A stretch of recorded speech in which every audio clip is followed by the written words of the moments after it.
Hi friends, நான் கார்த்திகாக்கா அம்மா சொல்கிறேன். இந்த ஊறுகாய் வந்து நார்த்தங்காய் ஊறுகாய். இது என்ன பண்ணி வச்சுருக்கேன் கேளு. முதல்ல நல்லா அவிச்சு கட் பண்ணி வச்சுருக்கேன், வெட்டி வச்சு. அப்புறம்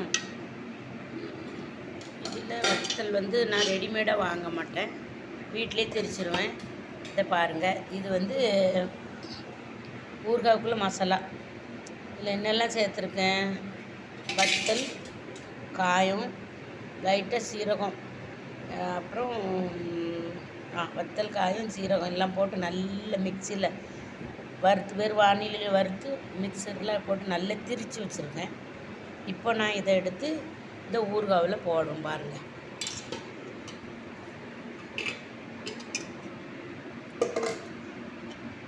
போட்டு நல்லா கிண்டி வச்சுக்கிட்டு ரொம்ப நாள் கெட்டு போகாமல் இருக்கும், பார்த்துக்கிடுங்க நான் பண்ணது. அதுக்கப்புறம் 2 நாள் அப்படியே நல்லா ஊறணும். கல் உப்பு போட்டு வச்சுருக்கேன், நல்லா அவிச்சு. அதுக்கப்புறம் நல்லா ஊறினதுக்கப்புறம் நல்லெண்ணெய் வாங்கி நல்லா சூடு பண்ணி அதுக்கப்புறம் ஆற வச்சு அந்த நல்லெண்ணெய் ஊற்றி விட்டுறணும். கொஞ்சம் மண்டலம் போடணும், ஊடு போடணும். போட்ட அப்புறம் இங்கே அப்படி வச்சுட்டு பாட்டில் வச்சுட்டிங்கன்னா ரொம்ப நாள் கெட்டு போகாமல் அப்படி நல்லாயிருக்கும் சாப்பிட எடுத்து.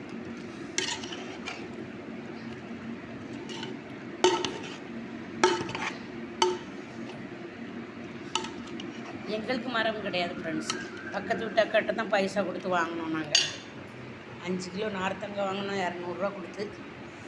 அதை நான் வீட்டையே மகா பாம்பேயில் இருக்கா, அவளுக்கு கொடுத்து விடுறதுக்காக நான் இப்போ பண்ணி வச்சுருக்கேன். அப்புறம் உங்கள் வீட்டில் இப்போ நிறைய நார்த்தங்காய் இருந்து அப்படின்னா நீங்கள் என்ன பண்ணுங்கள், நல்ல பச்சையில் வெட்டி உப்பு போட்டு காய வைங்க. காய வச்சு நல்லா காஞ்சதுக்கப்புறம் அந்த உப்பு போட்டு மசாலா திரித்து போட்டு எண்ணெய் விட்டு வச்சிட்டிங்கன்னா ரொம்ப நாள் கெடாமல் அப்படியே இருக்கும், வருஷ கணக்கில். அப்படி நார்த்தங்காய் நீங்கள் வச்சு பாருங்கள், நல்லாயிருக்கும். நாங்கள் அப்படி தான் வைப்போம். நிறையா நார்த்தங்காய் ஊறுகாய் இருக்குது நேரத்தில்.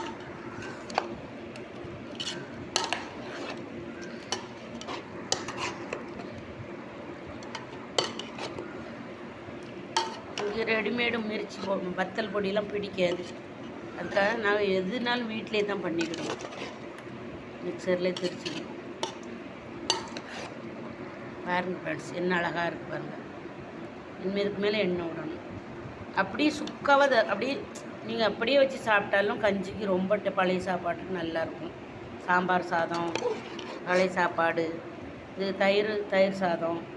தயிர் அப்படியே வாங்கி பச்சை பிணைஞ்சிட்டு சாப்பாட்டில் ஊற்றி இந்த ஒரு நார்த்தங்காய் ஒரு துண்டு போதும், எடுத்து வச்சு சாப்பிட்டா அவ்வளோ ஒரு டேஸ்ட்டுங்க ஃப்ரெண்ட்ஸ்.